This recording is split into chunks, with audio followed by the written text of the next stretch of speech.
All right, we're live now, everyone. Want to give everyone a second to sort of hop on.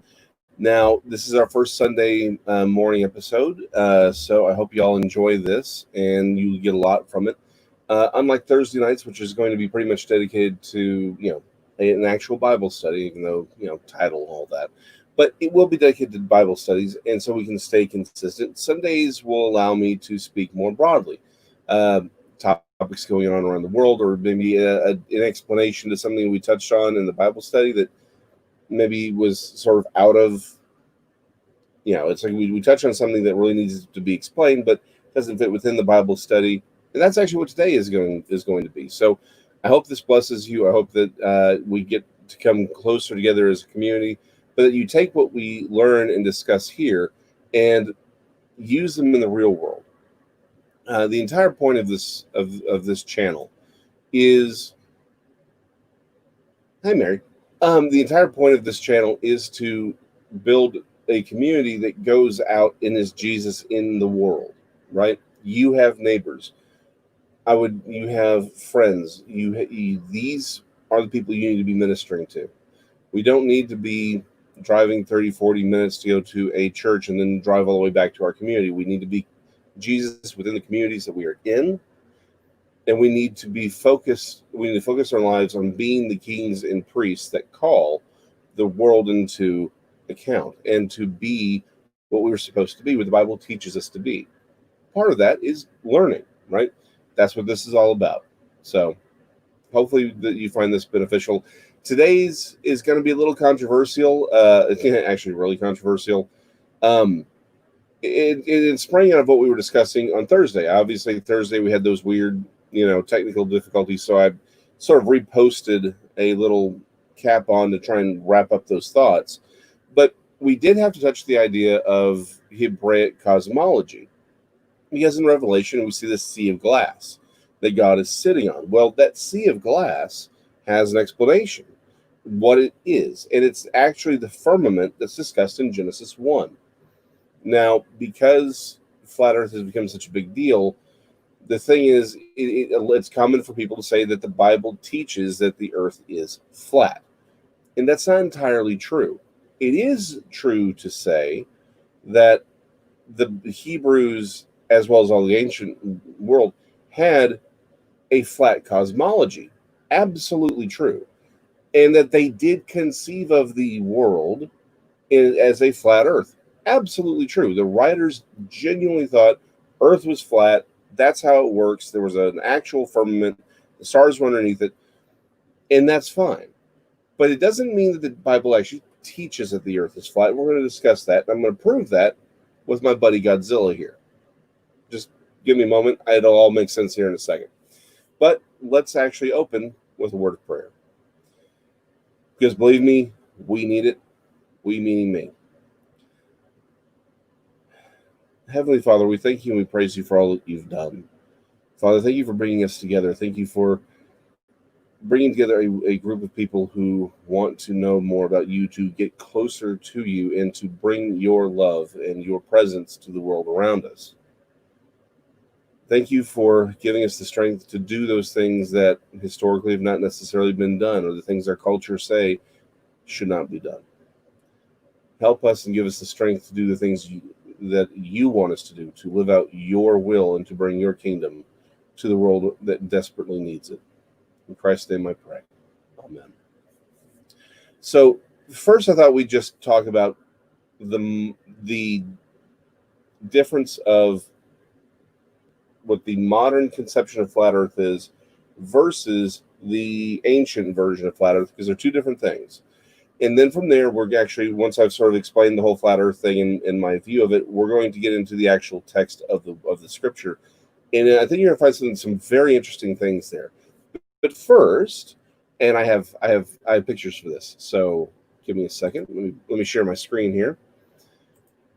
So here's the thing, right? When we talk about flat Earth, people use the Bible and they'll say, "Hey, well, the Bible has a conception and teaches flat Earth."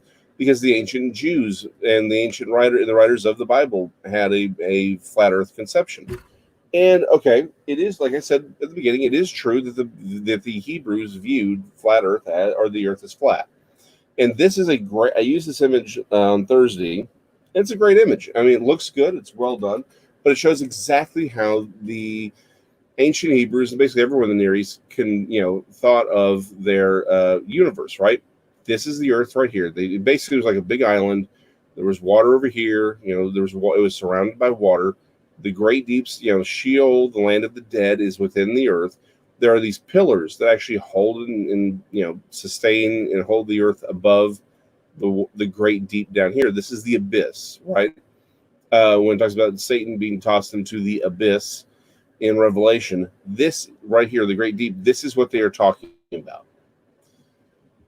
Sheol, this is the land of the dead. You have like the land of the righteous dead and the land of the unrighteous dead, and then Tartarus is basically even further down within Sheol. So it's all one contiguous thing. But then you have the earth. This is where humanity lives. Then you have the sort of the first heaven, where you have the sun, the moon, and the stars, and then you have the firmament, above which is God. This is that sea of glass where God is literally sitting on in Revelation. Now, there's a key element to this, which is that the sun, the moon, and the stars are in the firmament, and they do this. This is the pattern that they take. They go around and up. Literally, they are staying the same distance from the observer, but they go up, over, and then down, and then they go underneath, and they come back up again. This is the ancient idea of flat Earth, because again, the sun rises in the east and sets in the west. That's what's happening. That's how they viewed is this circular motion where the sun and moon go underneath the Earth. That, however, is not how modern flat earthers, again, I don't use that derogatorily, that is not how it is actually conceived in the modern times. The new version, because we've circumnavigated the globe, right? Let me use this one first, and we'll come back to this. We've circumnavigated the globe. This was done in sailing ships. So, it's been done for centuries now. We can sail all around the world. People do this all the time now. We fly all around the world.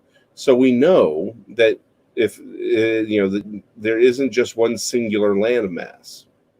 So this is the modern version, right? Which is, hey, you've got the North Pole as the center, right? And basically the sun and the moon revolve around it. This is the modern conception. This does a great job of sort of illustrating that pathway, right? They're circling around this. Now, this has them outside the firmament, but yeah, basically they would still be inside the firmament. But the idea is that they're moving around a flat Earth, right? So circular pattern. Now, here's my problem with this flat Earth conception. This one actually better displays what we actually see, right? The sun comes up over the horizon, moves up into the sky, and then sets on the other side. And by the way, yes, the sun and the moon are always the same size, regardless of where they are, whether they're next to the horizon or here. I spent an entire semester in astronomy class using my father's automotive calipers, which are precise to the millimeter, and even smaller than that.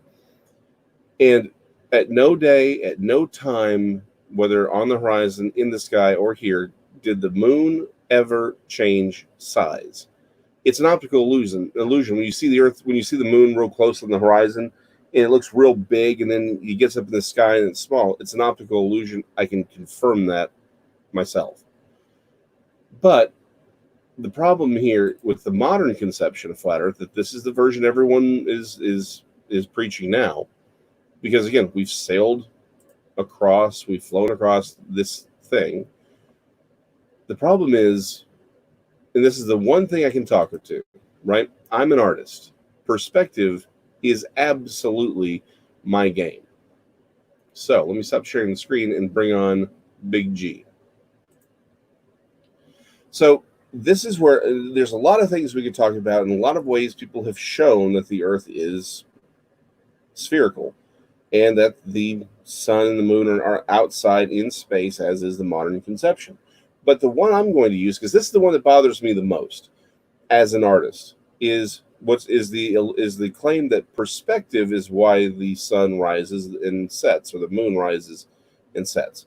I'm going to show you why perspective is not the answer here. In fact, all you have to do is watch the sun rise and set to know, yeah, the modern conception of flat Earth doesn't work. In fact, it's probably the spherical one. So let me go ahead and say I'm going to give the flat Earth theory that has what we just showed as their model. I'm going to give them several outs already just to front load them for this.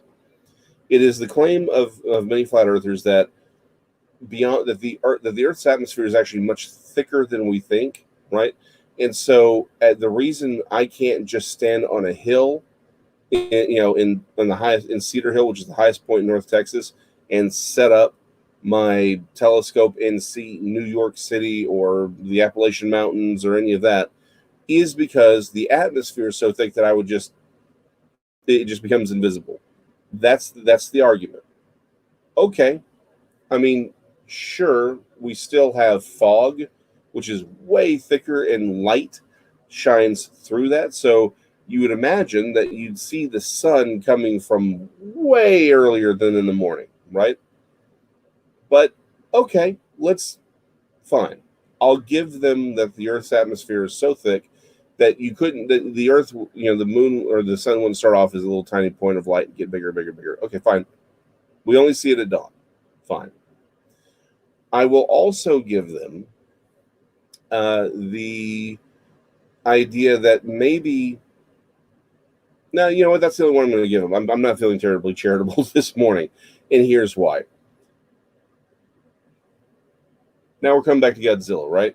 So Godzilla's small right now because he's far away from you, right? Well, let's imagine for a second that my big G over here is actually the sun or the moon, right? And I'm north. I'm the North Pole, all right? You, this little camera right here, are you. This is where you are. You're hanging out, being you.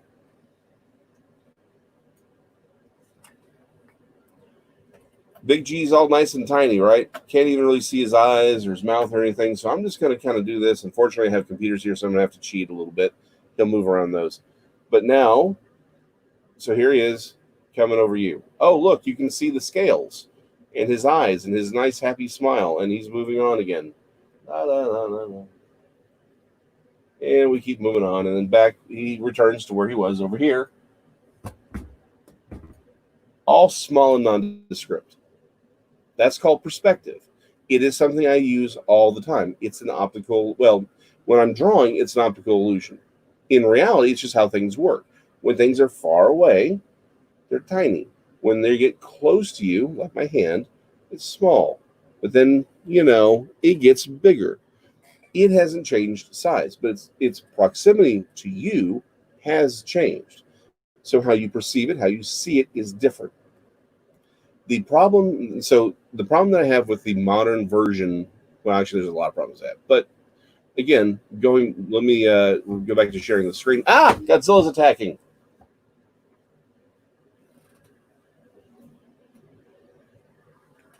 All right, Godzilla's back on the floor now because he can't be trusted. Never turn your back on a kaiju, man. That's all I'm saying. If you learn nothing, learn never to turn your back on a kaiju. So again, this version, which is the modern version of flat Earth that everyone who believes in flat Earth today throws out there, has the sun and moon moving in this circular fashion. It would not give us the rise and setting of the sun and moon. What would happen is the sun would start like over here as a teeny tiny little point of light. And it would get bigger and get bigger and get bigger. And then by the time you got to wherever you were, it would be much larger. And then it would go back to being smaller and smaller and smaller until it became just this tiny little point of light. This is what you would see.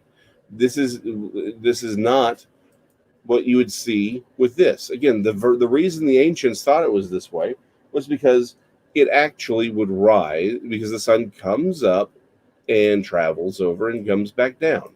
This is their conception. That when the psalmists discuss things, this is what they're discussing. Again, you can don't use the sun because the sun will blind you. Use the moon. the moon. You can use calipers. You can mark it on a ruler, whatever you want. On a next time you get a chance to go outside at night, just check it. Check it when the moon moves above the horizon. Measure it off. Measure it in the sky. Different points. You'll see it's always the same size. So this version is actually kind of explains things better. But the problem here is that we've seen this.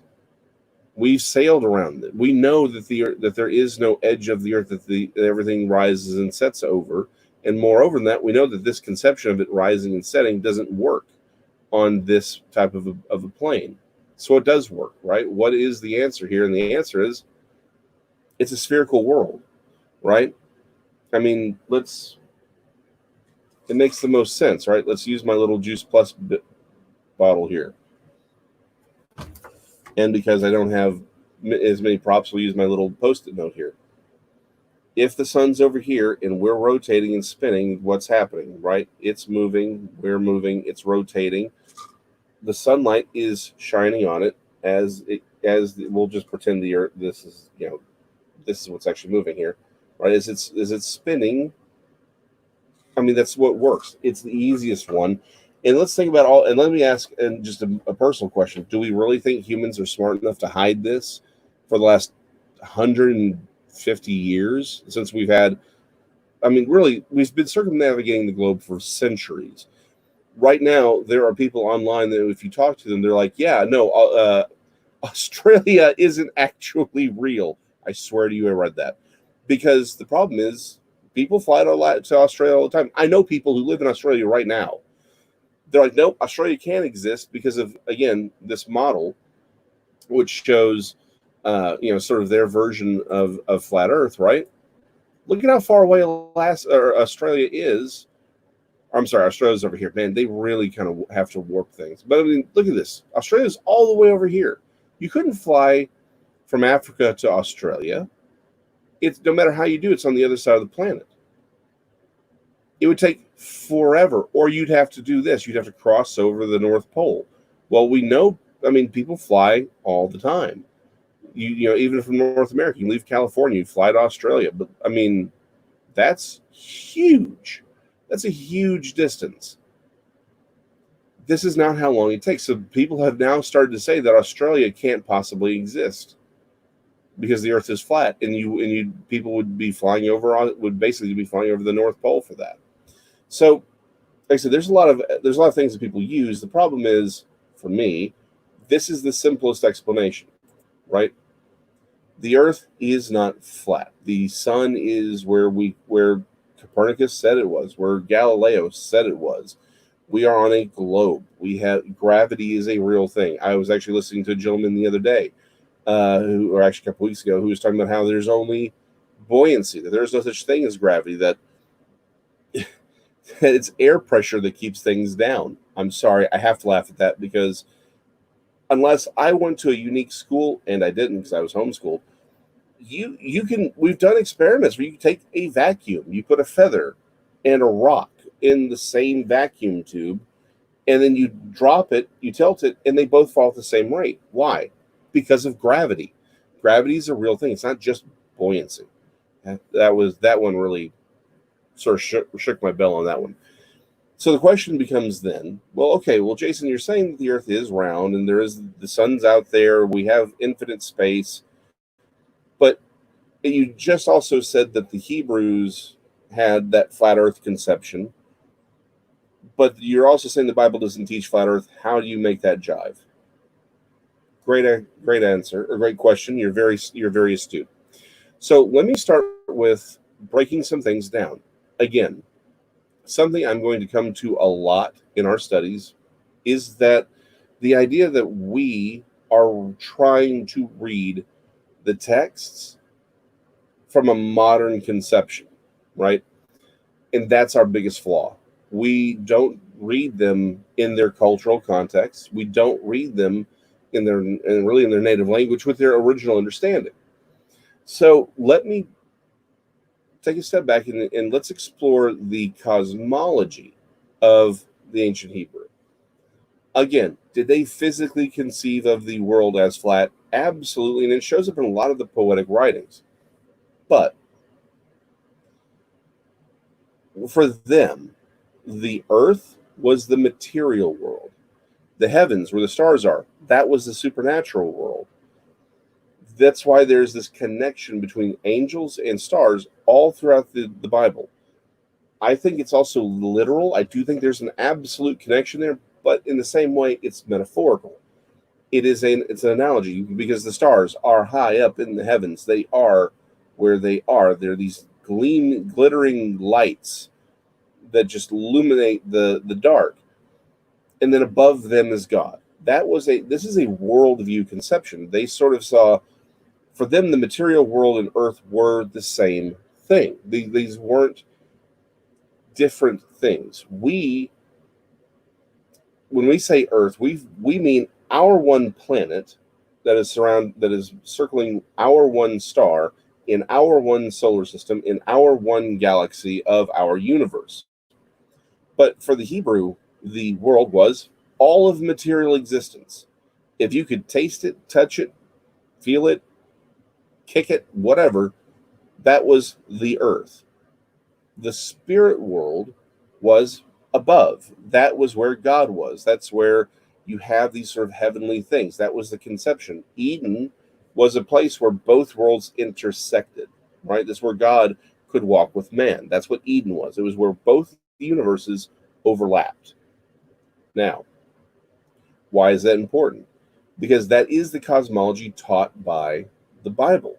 That we have two different worlds, that we have the material world, we have God up here, and we have the abyss down here. These are, in our modern sci-fi language, we would use dimensions or existences, realms, if you want to use the Nordic concept, right? Where it's like, here's the material world. This is our universe, right? This is our material world where we live that has our universe in it. On a higher dimensional plane, that's God. That's the heavenlies. Those are the supernatural world. That's where the spirits are. And then below that is the abyss. It is, again, it's a dimension that's lower than ours.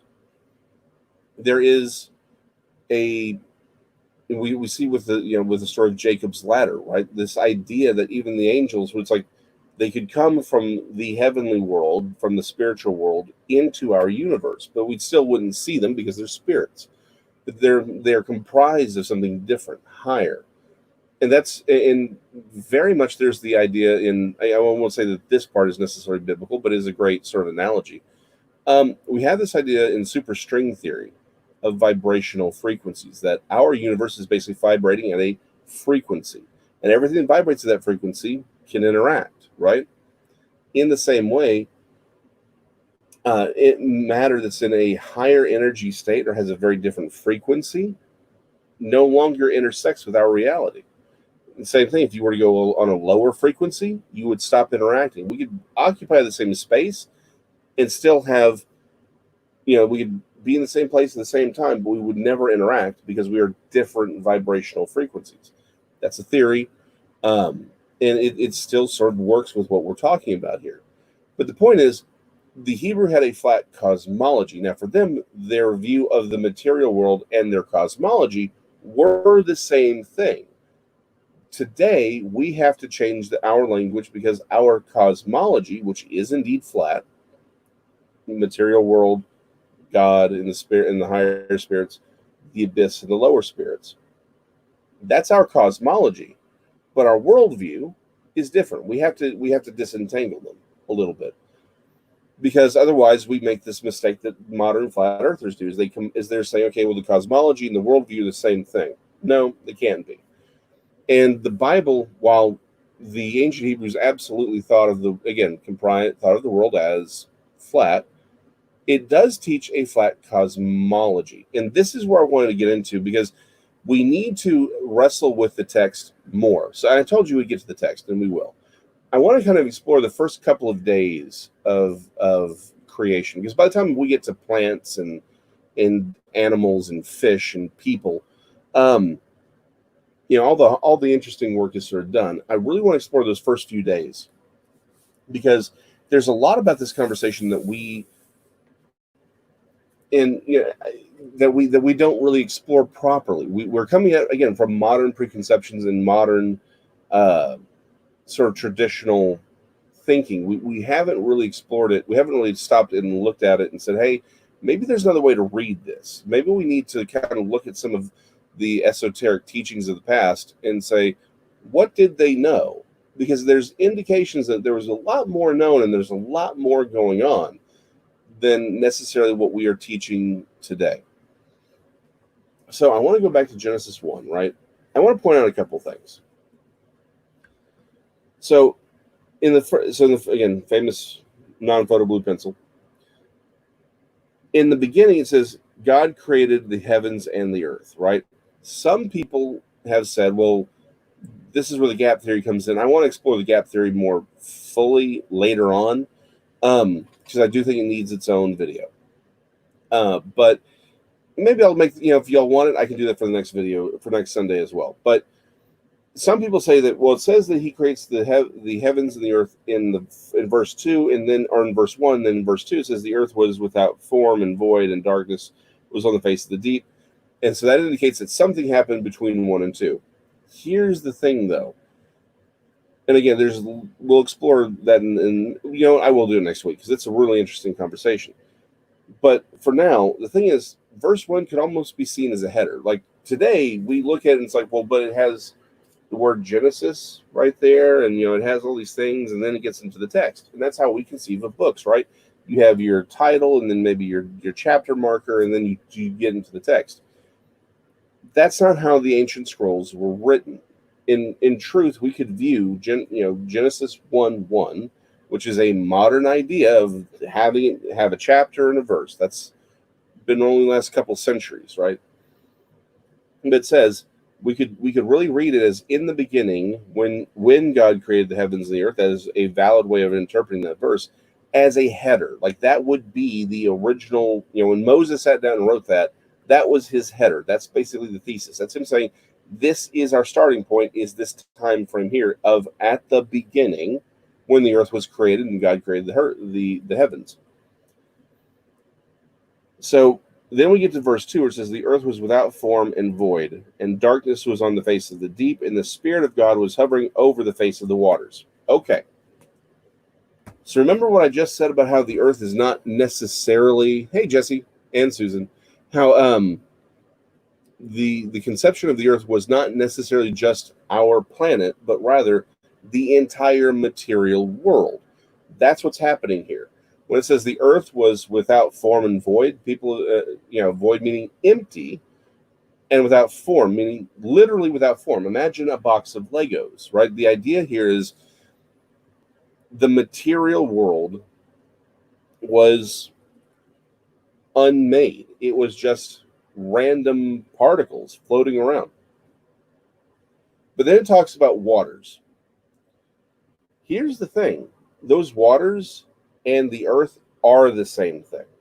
Remember, we have to disengage our idea that the earth means the rock that we are literally standing on. This is cosmologically earth, which is all of the material world. That is the water, because there's a break here. It says the earth, which is the material world, was without form. Well, what happens if you don't have a form? You're a liquid, right? Steel has a form until you heat it high enough, then it becomes formless and becomes a liquid. That's what's happening. The waters are this primordial, formless mass of energy. We could conceive it as just a bunch of collection of electrons, of maybe it's even just the bosons, right? That allows our universe to even exist. We don't know. I'm not going to get hung up on the details, but what we have is the earth, or our material world, does not have a form. That is the water.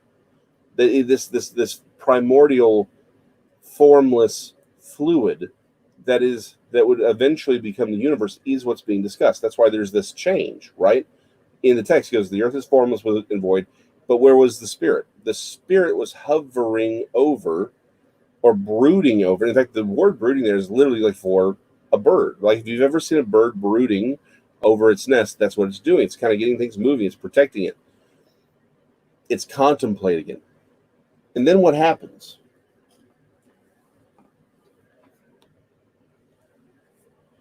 Then God said, "Let there be light," and there was light. And God saw the light, that it was good, and God divided the light from the darkness. God called the light day, and the darkness he called night. So evening and the morning were the first day. Now, I have just said that the Earth does not exist yet, not as a planet that has material things that we exist on.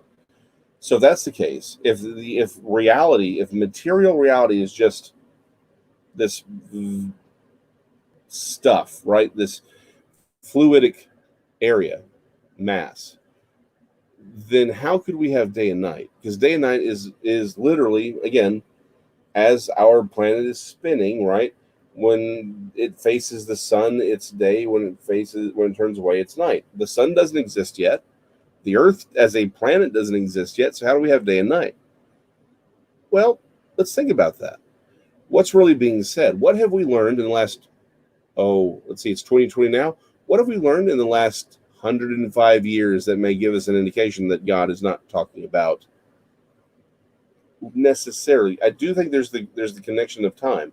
But what I mean is that it's not talking about day and night as we conceive it, meaning our planet spinning and rotating and facing the sun and then turning away from the sun.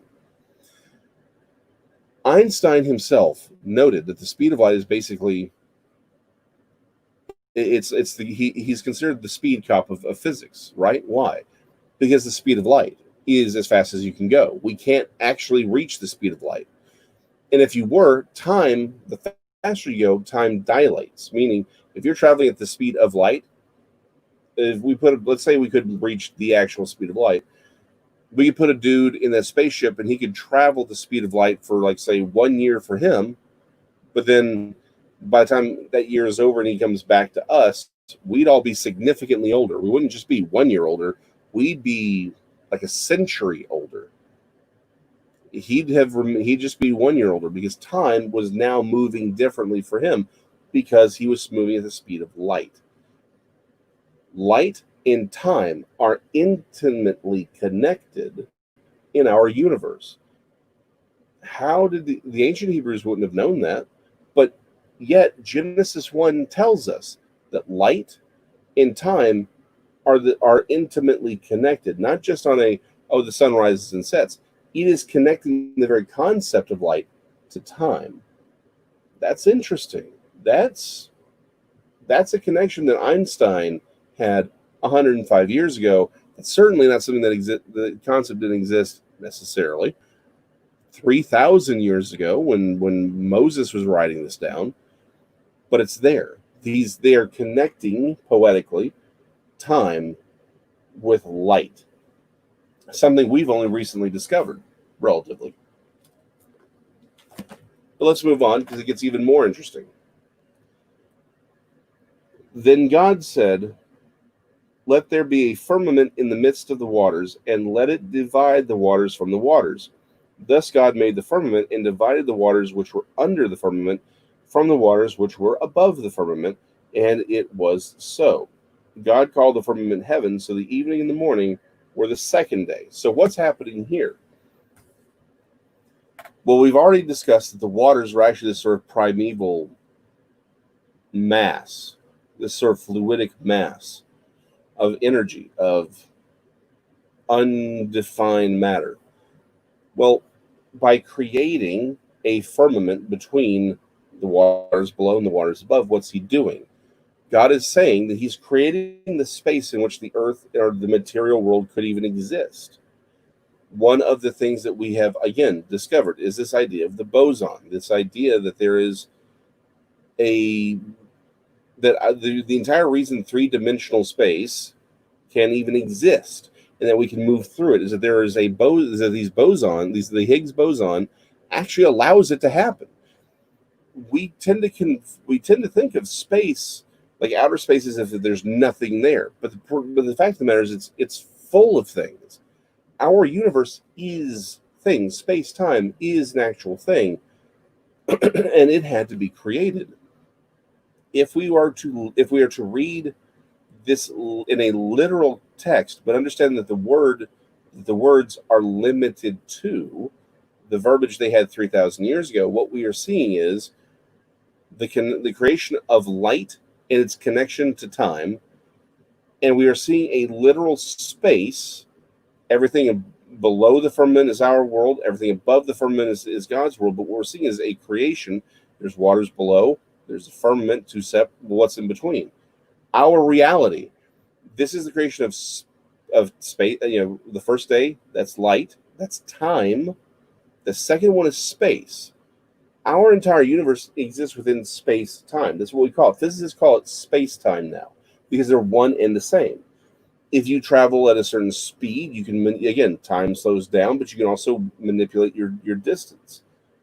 Space and time are intertwined. That is what we're seeing in the first 2 days of creation.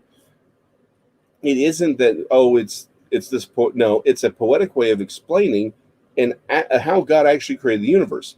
He creates light and time. He's creating space for the material world to even exist in. That's what's happening. And when we get to day 3 or 4, it's going to be really interesting because that's when we start to see where the stars are put. Then God said, "Let the waters under the heavens be gathered together into one place, and the dry land appear." And it was so. And God called the dry land earth, and the gathering together of the waters he also called seas. And God saw that it was good. Then God said, "Let the earth bring forth grass, and the herb that yields the seed, and the fruit and the fruit tree that yields fruit according to its kind, whose seed is in itself on the earth." And it was so. And the earth brought forth grass and herb that yields seed according to its kind, and the tree yields. Okay, I'm going to say this. This is probably just the difference between the language. I will say that there are points within the Old Testament where it's like, okay, I know it's important, but it is really dry. But again, this is a language thing. In itself according to its kind, and God saw that it was good. So the evening and the morning were the third day. So then what's happening here? The earth has been created finally, right? Day 3 is the creation of our material planet. But again, the sun doesn't exist yet. The moon doesn't exist yet. That happens on day 4. So what's happening? Well, it's our planet being created. Again, cosmologically speaking, there was nothing. There was this formless material, this fluidic material that was not separated from God, was it? Because the Spirit was on top of this fluidic material. God creates light and time. God then creates and separates. He creates that firmament, which separates his world from our world. So he creates space-time. Now what does he do? He creates the earth. Now out of that water, that formless matter, he creates the earth and the seas. And people say, well, the water, and there was no separation, the idea between the water and the sea. And that's true. But the problem is, again, God is working through the language that they had at the time. Which brings me to an interesting point.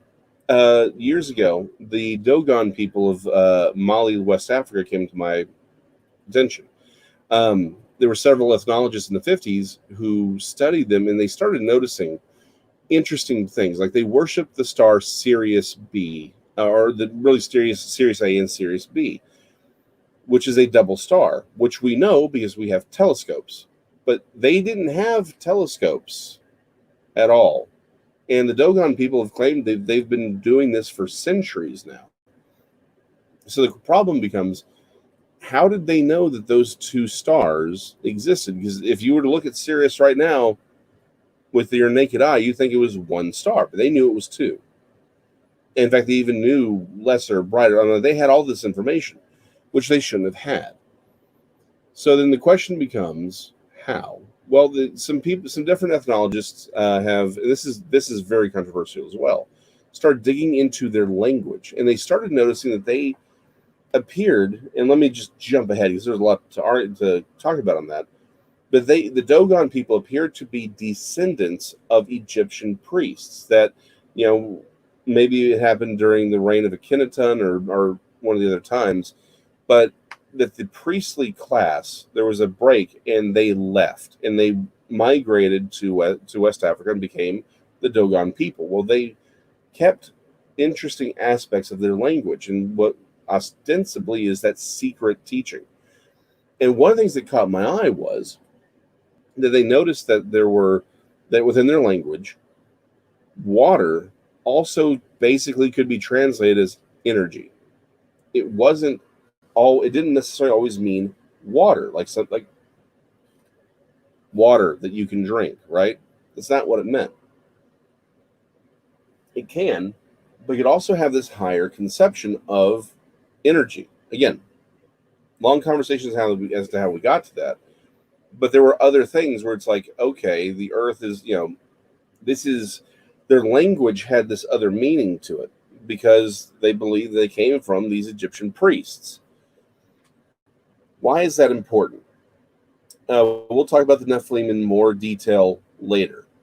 In fact, probably, you know what, we'll talk about the gap theory, and then the following week we'll talk about the Nephilim. So it's going to be all kinds of fun here. At some point, we're going to start talking about, living a good life and holiness and righteousness and loving people. But for right now, we're going to probably talk about these other things because I think we need them to understand the world around us. But the thing is, the Nephilim controlled very early on, and I can't imagine anyone who's watching this because of how y'all found me. I think most of y'all know who the Nephilim are, but just in the off case that this gets shared with someone who doesn't know who the Nephilim are, in Genesis 6, it talks about how angels mated with humans and created these hybrids. Well, they existed pre and post flood. Well, post flood, what we see is that these Nephilim do stay in some of them stay in tribes, and they stay as giants. But then others, they and this is a very quick overview. They go and create other. They're sort of the first emperors of many human empires, like the Egyptians and the Chinese and the Assyrians. And so they're sort of like the first kings, the god kings of these empires.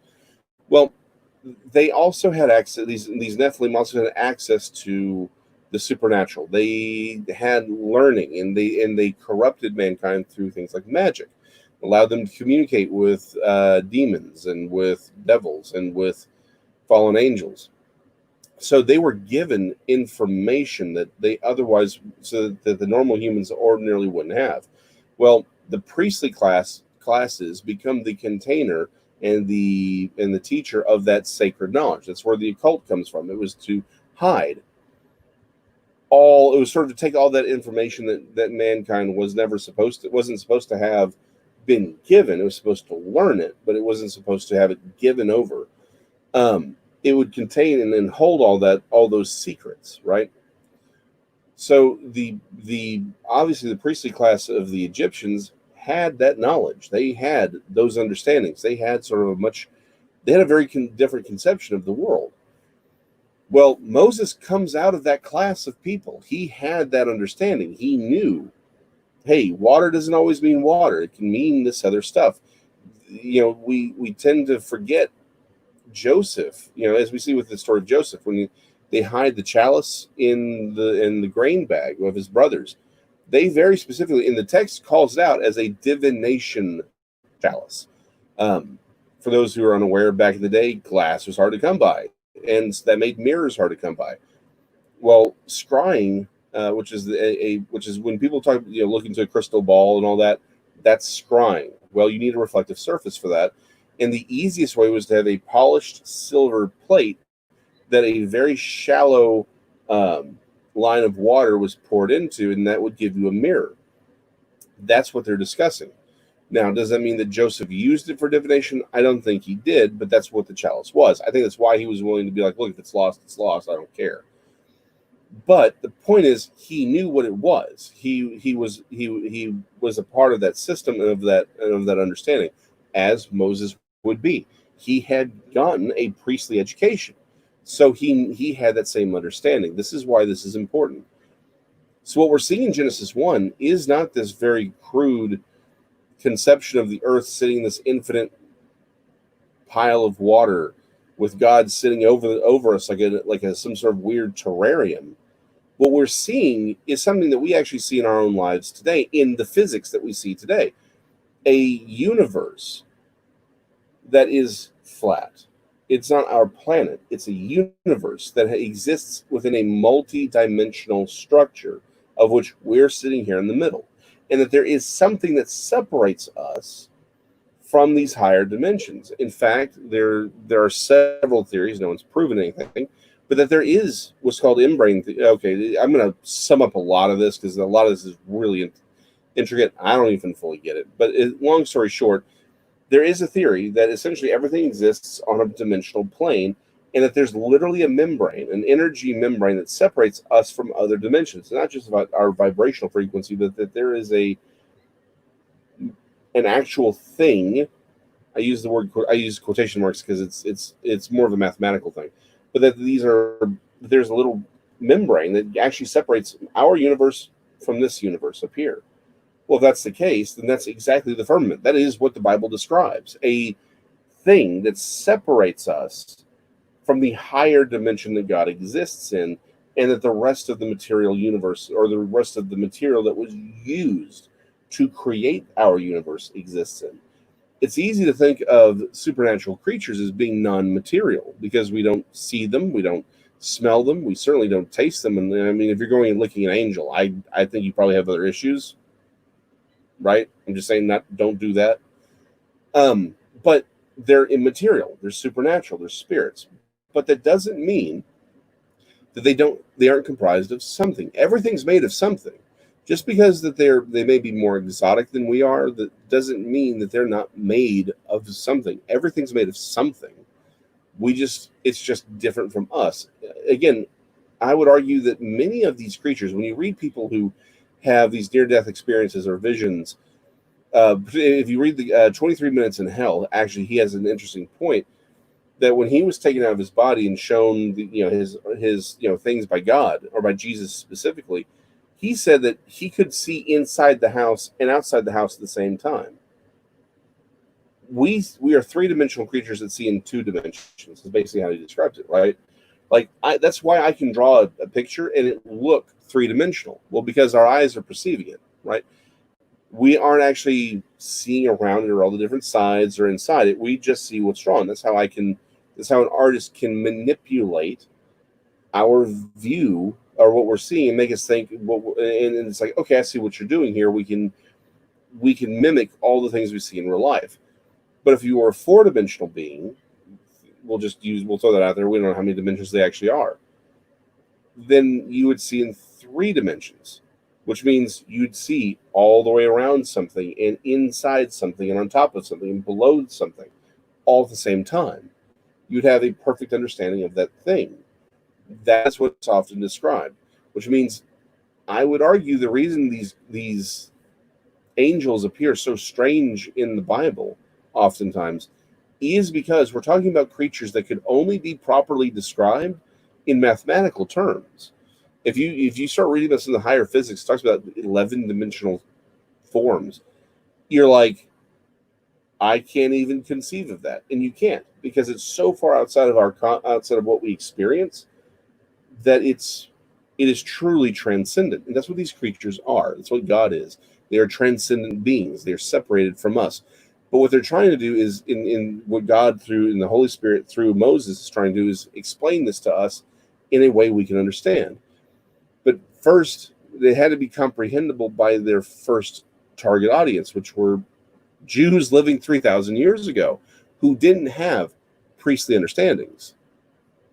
Now, I think Moses did teach a lot of these things to the rabbis, but some of it actually, if you look at some of these other teachings, they retain this idea that water actually meant energy or meant something else, and we see it pop up in the apocryphal writing of Sirach. It talks about how the earth was made out of formless matter, and that's actually what's interesting is that's one of the things that people use to say, oh, that's why the apocrypha can't be trusted, is because this one line right here talks about the earth being made of formless matter.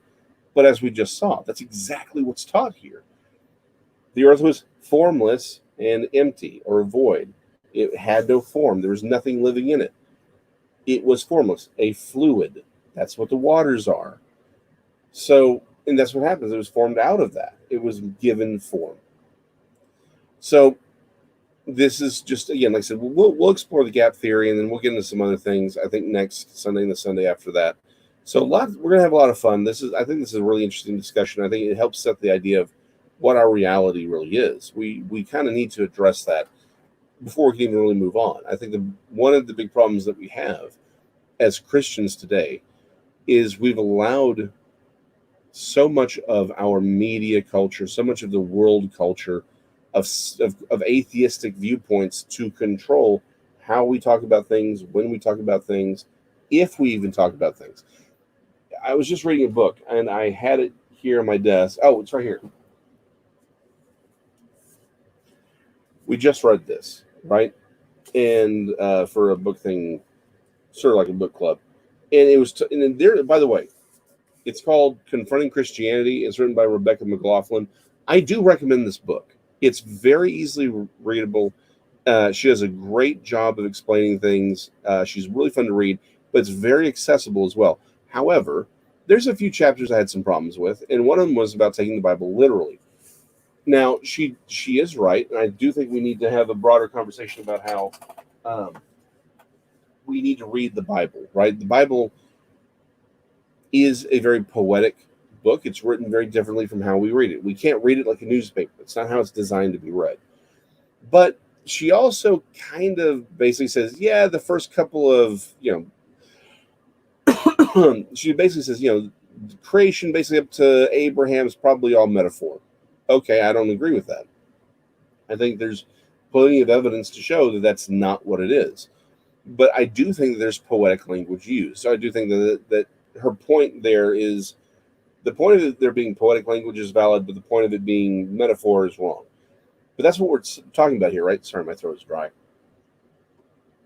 Is that we have God literally using language that on the surface doesn't work or doesn't make sense to us. But once you actually dive deeper into it, once you get into the text and you start looking outside and say, well, hold on, what is the context this was even written in?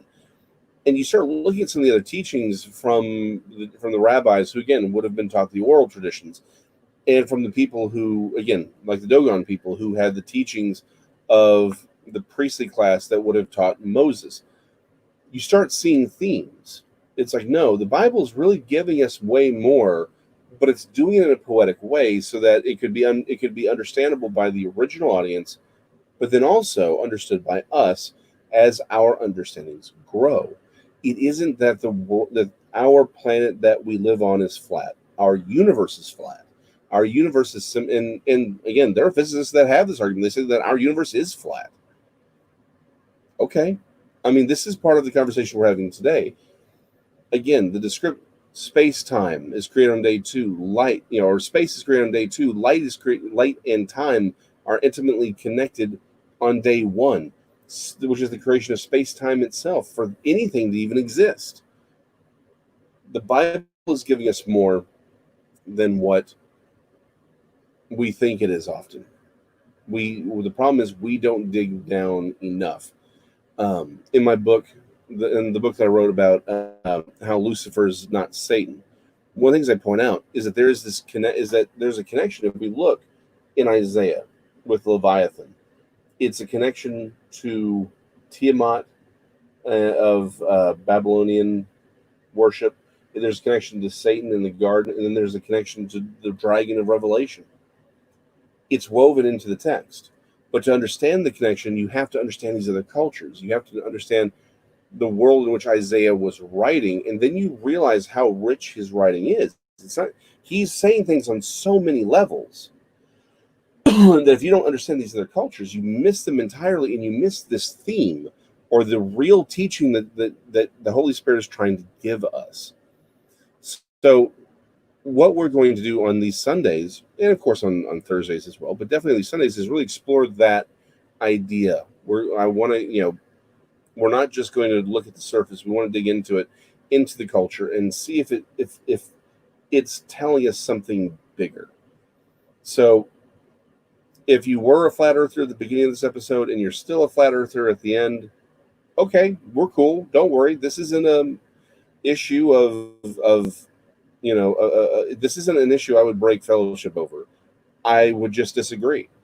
I think that the Bible doesn't teach that the earth itself is flat. I think it's a flat cosmology. I think that what's observable, i.e., big G right here, shows us that yeah, the Earth is round. It moves around the sun, and that's our job is to explore the universe that God gave us. That's how I view it. But I can disagree with you and not think you're less of a person or think you're less of a Christian. The things that matter are the things I think we all agree on. Jesus is Lord. There is one God. There is one way to God, which is through Jesus. Everything else after that, hey, all right, let's have a conversation. Let's talk. Maybe there's more than one perspective on something. But this is like I said, if you're still a flat earther, no big deal. I don't look down on you. I don't hold any judgments. This is a conversation to have. I'm just telling you why I'm not. And I'm just telling you how I read this. What I would like for y'all to do, though, is not just say, you know what? Well, Jason said it, then it must be true. No. Dig into it yourself. Read the other writings. Go look at the teachings of the flat earthers and say, okay, well, has somebody else ever addressed this? What's happening here? Play with it yourself and then come to your own conclusion. That's what we're about. I'm not a priest. Well, let me rephrase this. We as Christians are priests to the world, but I'm not a priest, meaning that I'm not in between you and God. You go directly to God. I'm not a pastor. I'm just a guy at an art desk with a Godzilla doll talking about the Bible. But I also think that you, Mary and Jesse and Susan and everyone else watching this, I'm sorry.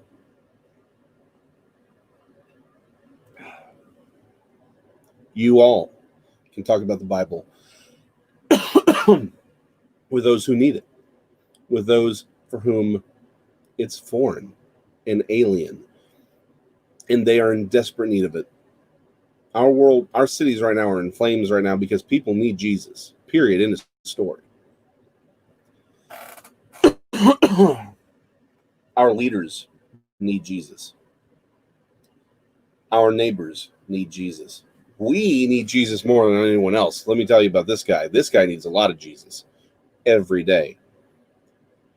But we don't get Jesus if we don't read that book.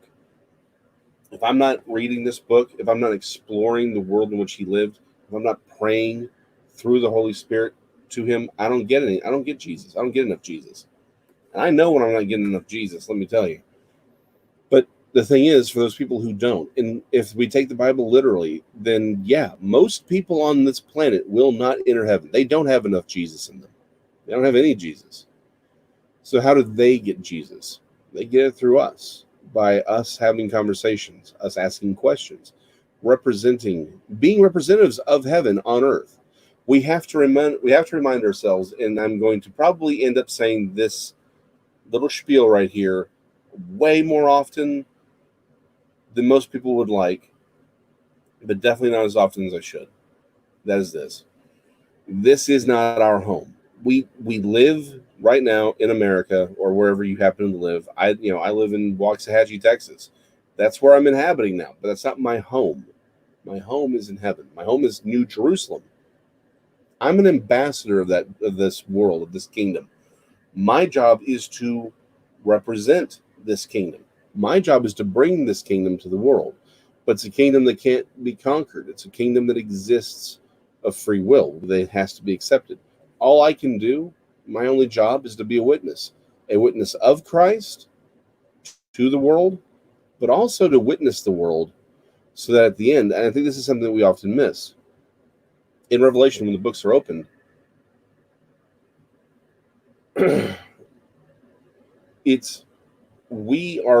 we also turn and witness and give our testimony of what happened in our lives, of what we saw. We're witnesses both of Christ to the world, so to save them, but then at the end, we're witnesses to Christ of what happens here. Here. Who we talk to, who rejects us, who doesn't believe it. We're witnesses of that too. That's a big deal. But the only question that should matter to us is when we stand before Christ and we give our account, he's going to say, did you do everything you could do? Did you talk to everyone you could talk to? I can't control who is and is not saved. I can only control who I talk to and who I don't talk to. I can only control when I'm a coward and say, no, I'm not going to talk about that today because they may think I'm crazy, or they may not talk to me anymore. Look, if they don't talk to you, if you're talking about the truth of Christ and they don't talk to you anymore, that's on them. It's not on you. Don't get me wrong, yeah, we can be polite and not go out of our way to offend people by being offensive. But we also need to understand the Bible itself is offensive. Jesus is the rock of offense. He is the stumbling block. Jesus himself is the reason people won't be entering heaven. They'll be like, I can't do it. This Jesus makes no sense to me. I don't want to bow before him. I want to be the God of my own life. In which case, okay, it's not you who's being rejected. It's Jesus who's being rejected. Like the metaphor of the story of the seeds. Some fell on fertile ground, some on rocky ground. All we're supposed to do is be the one casting the seeds. So go be Jesus today to someone and do it tomorrow. Get Jesus in your life, get Jesus in their life, and let's see what happens after that. I have a distinct feeling that the more Jesus we bring into this world, the better it's going to get. So until Thursday, I'm going to be praying for y'all. I hope you pray for me. I hope you pray for your neighbors. Go, like I said, just go, like Bill and Ted said, go be excellent to one another. Go be Jesus to somebody today. I'll see you on Thursday.